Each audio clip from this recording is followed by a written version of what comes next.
Zaha Hadid is one of the most interesting architects in the world. She is sometimes called architecture's one and only diva. She's a leading member of the avant-garde of architecture. She won acclaim at age 33 for her design of the Peak Club in Hong Kong. Her most famous work to date is probably the Vitra Firehouse in Germany, but that may change. She's getting lots of attention for her design for the Contemporary Art Center in Cincinnati, Ohio. I am pleased to have her here to talk about what she is doing. There was a time when you were a young architect. You designed the Peak Club, got lots of attention, never built. Well, I mean, as an architect, you don't have complete control of your destiny. That was one of the frustrations of this profession. I won the Peak Club literally at the time Margaret Thatcher went to China, and that whole thing with Hong Kong kind of vanished, and the whole market collapsed. And so we always see it as kind of we are the reason for these things, but we have no control of political situations. And of course, when I won the Peak, I mean, for a day, they did not know who it was who won it. They never heard of me. Yeah. That was a guy. They called me at Mr. Hadid, and when they discovered it was a woman, there was a bit of kind of fluffy going on. But we don't have a control of that situation, and I think that there still remains a slight cloud which is dissipating over women architects, because I'm not sure why. It's dissipating now. Well, I think I think there are more women in the scene. It's not seen as a kind of such a strange thing. They're very good, many, so it's of course they should be. I mean, why? Oh, absolutely. Why do you think that it was a male preserve for so long? I mean, people ask me this all the time. I have no idea. It doesn't make I mean, I'm not saying it's an interesting question, because I actually don't have a particular explanation for it.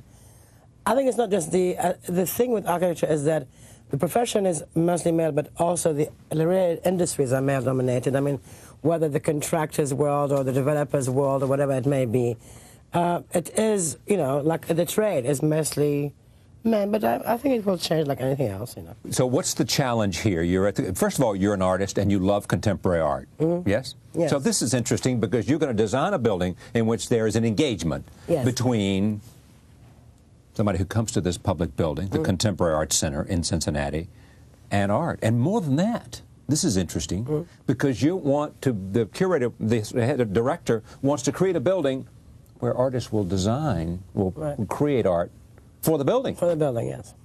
Which has to do with space. I mean, what is interesting about this building is it's not a collecting museum. It's a borrowing museum, basically. That means that they're running exhibitions in and out. It means that they need tremendous flexibility on one hand, but they also need an identity, as a kind of as a figure. Also, I think that these all these projects need a civic aspect, which you say, what does it do for the city? What is the feedback to the city? And therefore, this project was seen as the ground floor, for example, is seen as an extension of civic spaces in the city. So you can enter the museum, you can sit down, have lunch, whatever, and you don't have to you can only pay, if you have to pay, when you go to the back of the building. Also, what we thought about is how, because of these two possibilities of potentials of flexibility and specificity, because of entity and identity, how these could be seen as space which could be pre-designed, and sometimes it's almost like a kit. Of how you can have very small spaces, which may be with a projection, installation, to very vast spaces with a very big show. But that brings me to another point. You got to go up. This is a vertical building, not a horizontal building, that's not right? And also, you've got, and tell me about this, which is interesting. We'll see a little bit. Let me see the street scene of this building, Contemporary Art Center. Tell me about the idea of the carpet, the urban carpet, and what you want to do in the lobby. Well, the idea of the urban carpet was not necessarily physical only, but conceptual. That you have the street like as if like coming through the building and moving up, and almost like a kind of continuous surface. And the idea is that you have public space, which is vertical, which is all the circulation, and also matched with a lobby, which is also. So the idea that the street could be the lighting, could be the paving, but also that this is a civic space is almost open. It could almost be like a square where people can enter, sit there. It's like any time of the day. The difference in this situation where most of downtown areas most of them are commercial. They're either banks or office buildings or retail. And what is interesting about this is not about any of these things. It's about a cultural event, and an event space. So it is very visible, it's transparent, you can see when you pass by the lobby or you pass by the building that there's another thing happening there, which is maybe an event or people are just sitting having a drink. It's like a plaza, to put it this way, but it's part of a museum. And what's another interesting about the program is that there is one floor which is called the Unmuseum. The Unmuseum. The Unmuseum, which is mostly educational, and it means that they can commission artists or art pieces which could be touched. You know, it's mostly for kids, but it could be for grown-ups, where you no longer that idea that art is kind of precious, you can't touch it. So it's educational, it's much more tactile, and there's a connection between this idea of this public space, which is like a playground for children, and the lobby.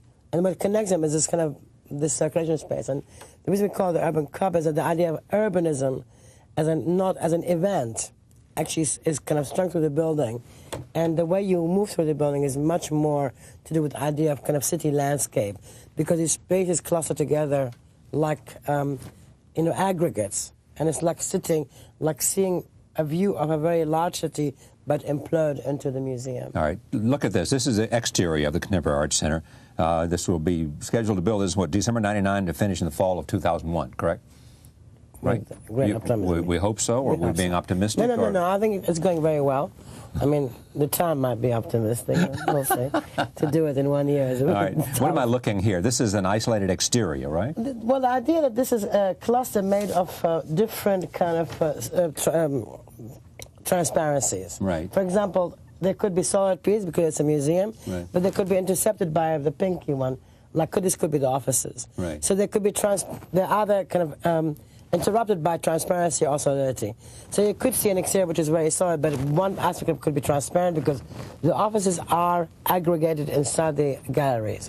So if you are in the interior, you may see people, within the gallery space. You don't see them, but they could be frosted glass or whatever, moving around, which could become almost part of the installation. Yeah. But they actually have, because of light and air, and you bring in light into the building.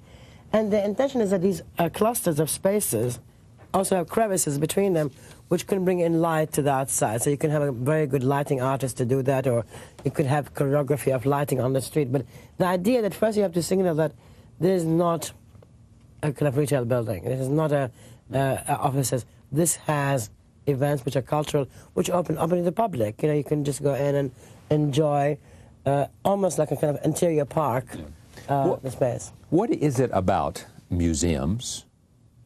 I think of Meyer, I think of Gehry, and others, who love to design public institutions and museums. What is it that makes them appealing to an architect? Well, I think in our modern society, I think it's the one aspect of architecture which is civic, And so, there has not been much research or done work on, housing as a kind of a civic event. Maybe that will change, or other institutions. So I think museums are interesting in that sense, and also they're challenged in terms of kind of spatial quality to an architect, because you have to also deal with ideas of light.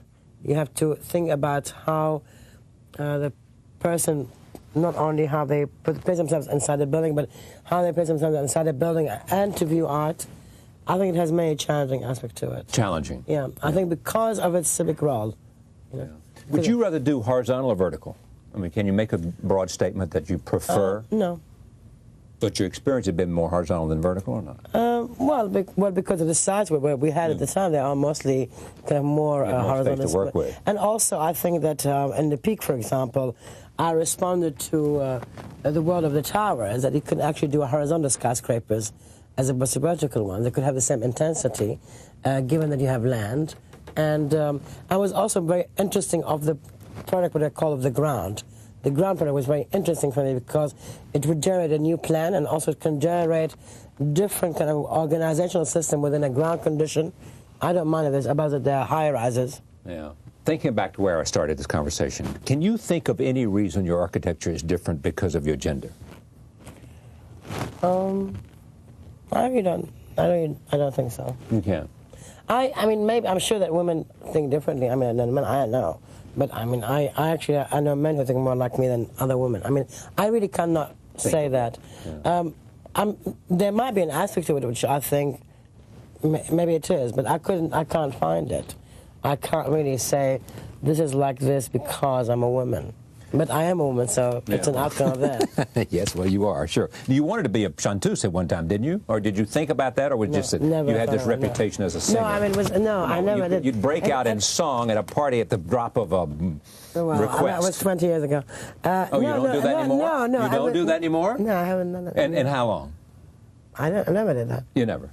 No, it was a story. My friend is called Zaha can sing. Yeah, right. And I used to say, because I used to yell at my students, as a joke, I was singing. I could sing, but I mean, not professionally in any way.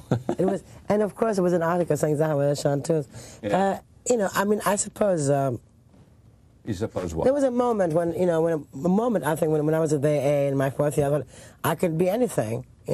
I could be a choreographer. I could be. Sort of an astronaut. And that was the great thing about education.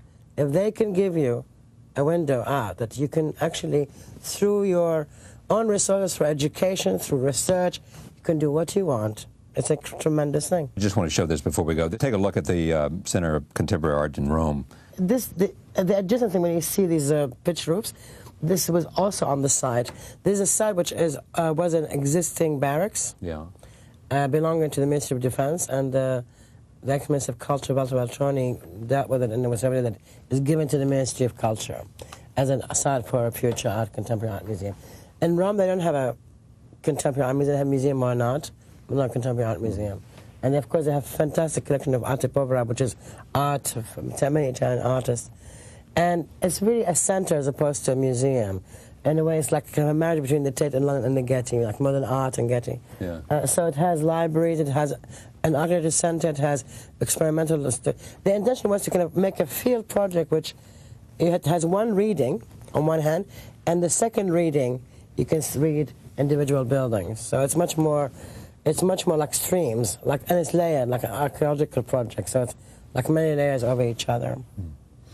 Other than what's happening at MoMA, there's not anything hardly going on here, is it? Yeah, I find that shocking, actually. I do, too. Yeah. The city of... I think that, in London also, there's many new projects, but it's all restoration, and there is no...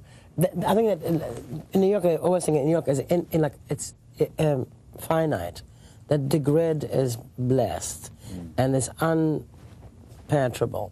And that's how it is, and I think that, they ought to think about what happens to the edges of Manhattan, what happens in the downtown if the work shift changes.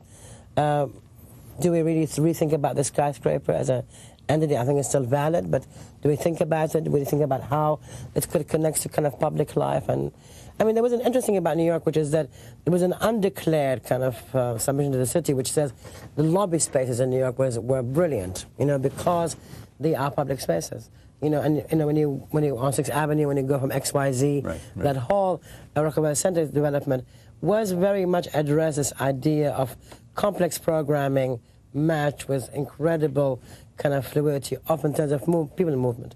So one has to kind of really look at these things again. You see, people, I think, what has been lost and what has to be regained is that the theoretical project was ultimately the thing which people wanted to build. And there has been a sort of kind of reluctance to accept the fact that the theoretical project is not about just theory, which was never going to be put into mainstream. The whole intention is that these ideas have to move into the mainstream, because without them, there is no progress, or there is static kind of condition. Okay. Thank you so much, Zaha Hadid. Thank you. Pleasure to have you here. Pleasure to be here. Thank you. Thank you. We'll be right back. Stay with us.